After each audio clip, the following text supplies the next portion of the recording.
thanks for joining us today, and I'm gonna talk real fast because we're running out of time. My name is Frank Hayes, and I am your newly appointed volunteer lector coordinator. Welcome. Volunteer lector coordinator is from the Latin voluntorum lectoro collaborata, which means Billy's slave. Amen. I thought it was a promotion for you, Frank.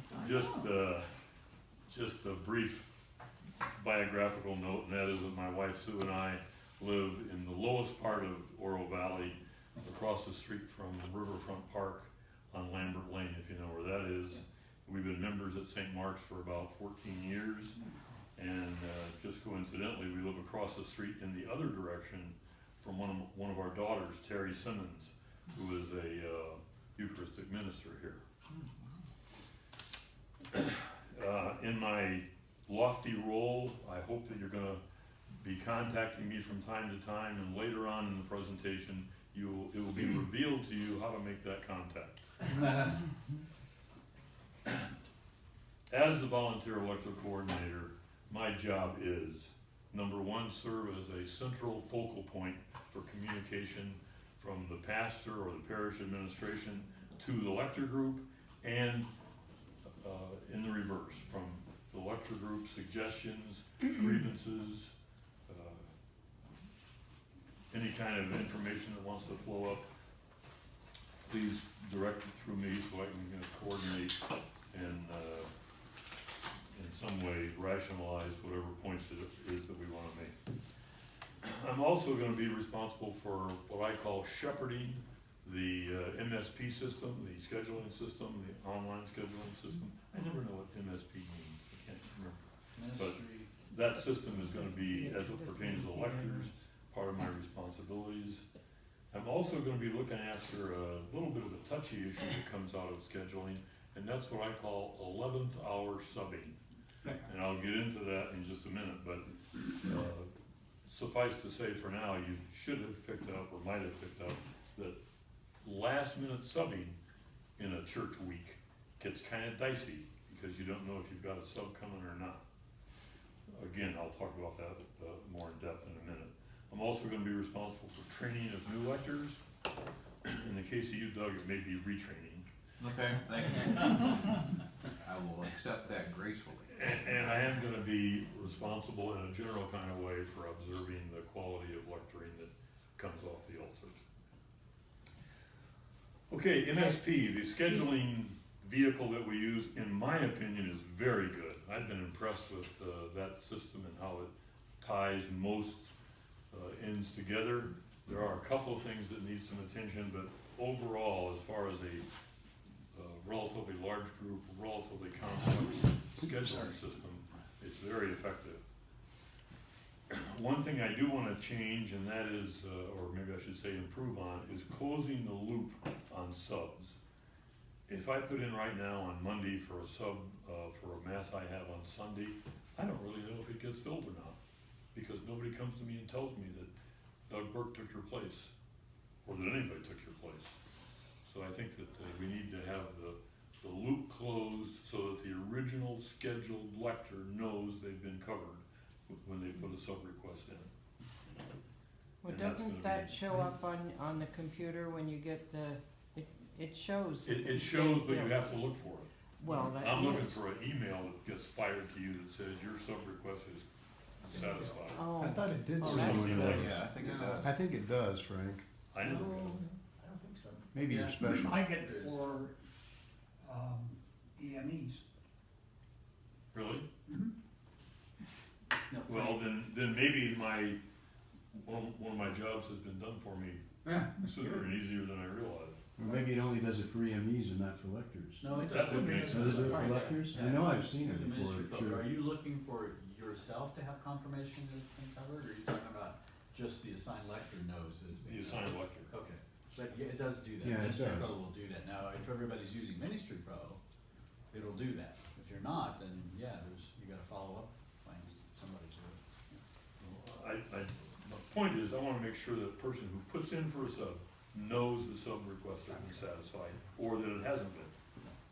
Yeah, but Frank, I think there's something even more important than that, and that's that perhaps the mass coordinator be alerted to the fact that there was a sub-request put in and no one picked it up. Because now that Right. person has to be alert to That's, get someone at mass. that's part of my concerns on the loop closing. Oh, Right. Now, it's still related to subbing, but let's come back to what I introduced earlier, the 11th hour subbing. I'm defining the 11th hour as from 5 o'clock PM Friday on for a given weekend schedule. There's a blind spot in there for online scheduling, because who knows that email is being read or not? Who knows that a sub-request has been filled or not? So I'm asking you, if you have an 11th hour sub-request that you wanna put in, certainly put it in. But, and if you wanna put it in through the MSP system, certainly put it in. But absolutely, call me. Call me on the phone, because I also don't wanna be in the blind spot of something sitting on my email and not knowing about it. Again, the way to call me will be revealed to you shortly. But, on the 11th hour, call Frank, use MSP if you care to, but call Frank. okay. Any questions on the subject of MSP at all? Frank,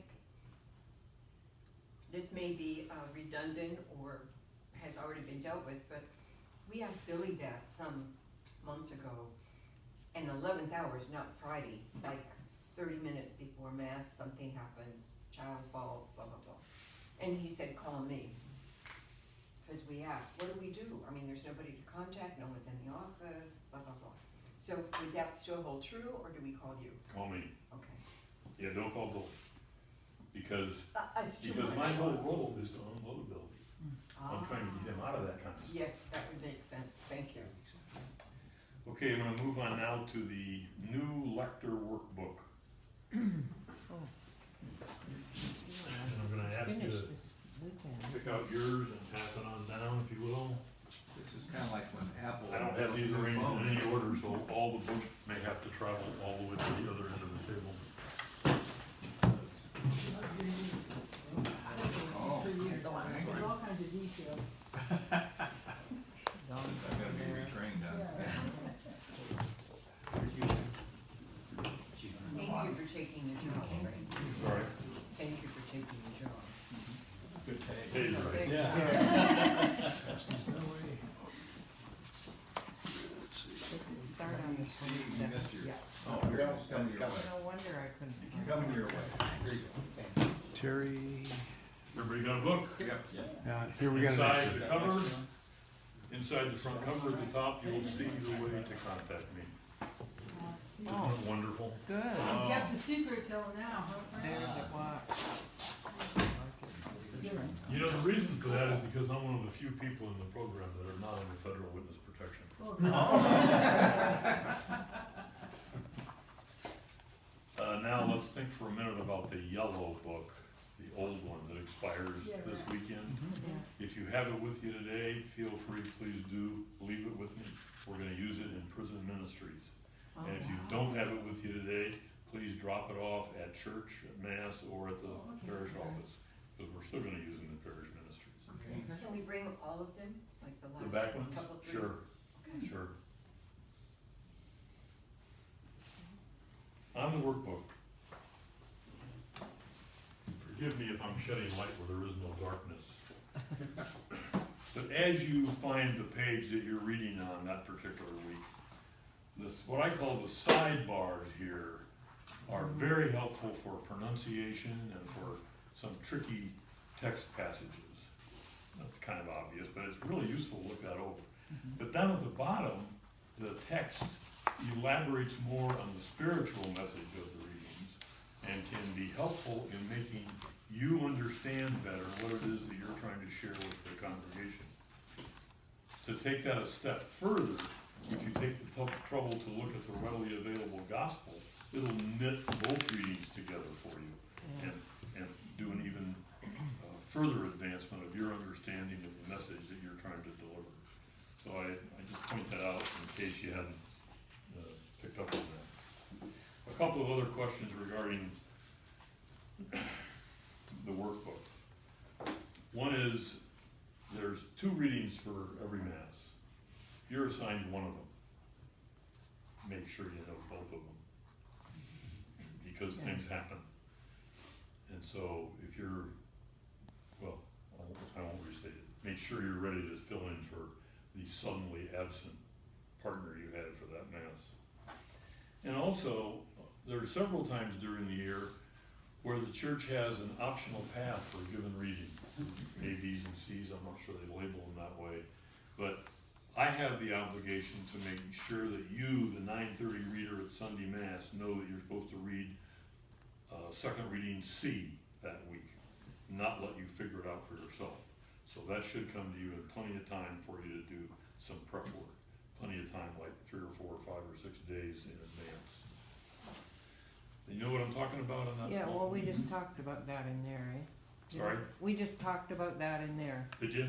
Weren't you, you were in there, in the No. church? No, They won't let me in there. They wouldn't. You must have a twin. I hope you didn't hear something different there than you heard from me just now. No, we talked about that though, so, Okay, and that's a good let's thing away to the know. notebooks for now. You can take them with you for the rest of the morning, or you can leave them here and pick them up later, they have your name on them. I want to spend just a minute talking about the subject of delivery. And I know some of this was covered by Billy.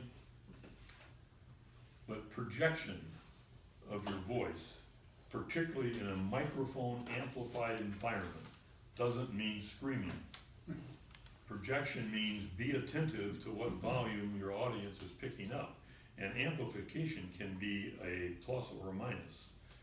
Because in your mind, if you're thinking you're going to be amplified enormously and you're not, or vice versa, it can mess up your delivery. So, but do project your voice. It's an obvious requirement to effectively deliver the message.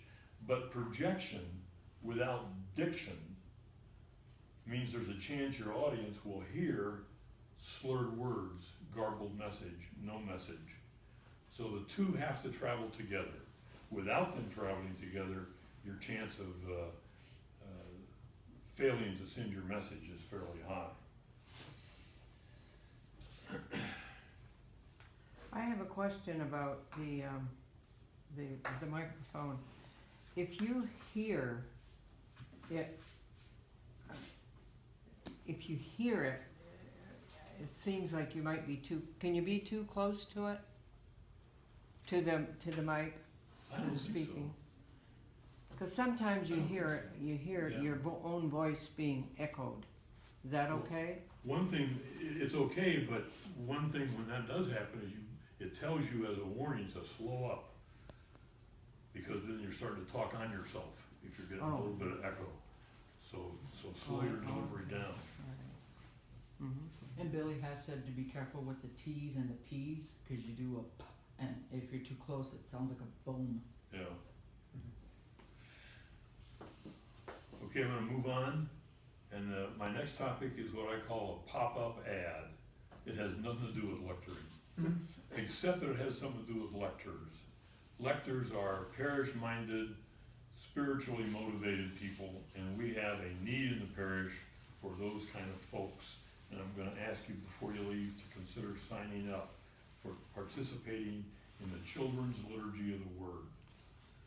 If you have experience at St. Mark's at the 11:30 Mass, you know that children between the ages of 4 and 10 are called off altar, taken away, given a child's version explanation of both readings and the gospel.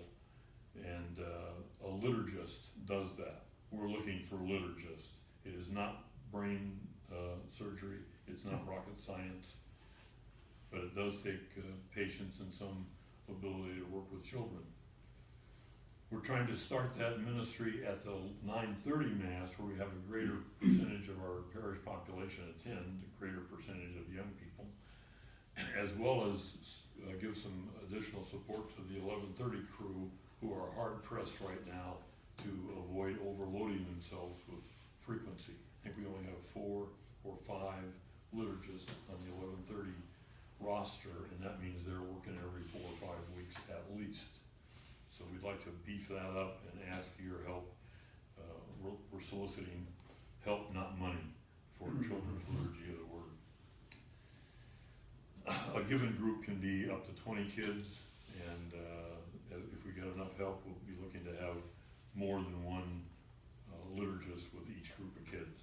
So please give us some consideration and hopefully attach your name to this clipboard on Frank. the way out. Frank, how often would we be called to do that? Like, It would depend on the size of the liturgy volunteer group. Right now, they have 5 at the 11:30. They're taking kids every 5 weeks now. okay, cause I'm one of the ones at the 11:30, and, sometimes I do the sub, I fill in for the people who request a sub Friday night, and I would like to, but I don't know how many times we have to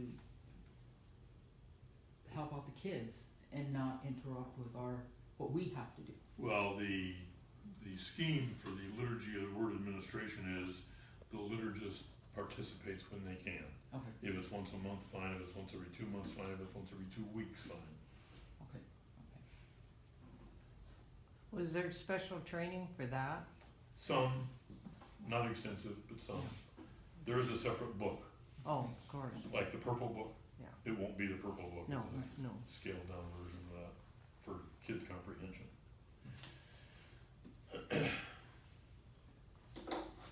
Okay, enough of the pop-up ad. I do want to spend one more minute talking about a subject that I've come across in my kind of brief experience lecturing, and that is, first off, I have to observe, I have trouble understanding how St. Mark's got such a good, big crew of competent lectors and seemingly have done it randomly. There wasn't any filter, no series of test barriers that we had to pass. We just wound up with a bunch of pretty good lectors, and that's a big plus. However, my observation is that it's astounding how little personal familiarity there is amongst the lector group. Now, admittedly, lecturing is an individual sport like boxing and javelin throwing. So it's not important that we know our fellow It's not lectors. a team. But you know what? If you're a member of a team and that team's doing well, somehow your performance ratchets up. And when that team performance ratchets up, then somehow the individual performance ratchets up more. And then again, and then again. And so I'm asking each of us to do our share to somehow tie together the lector core, whatever it's called, in a better way than we have to date. Make it a point to know your fellow lectors. I think Billy probably said something similar to that when he dismissed you to come here from the church. But we'd like to generate a sense of belonging to the highly esteemed St. Mark's lecturing group. As we adjourn now and continue to polish off all that food, I would ask you to make it a point to pose a question to folks that you meet out there in the narthex, folks you don't recognize, folks you don't lecture with, folks that don't live in your neighborhood. Ask them this question. Do you have a favorite book in the Bible or a favorite passage to lecture from? Which passage and why? Do you have a favorite book in the Bible or a favorite passage to lecture from? Which book and why?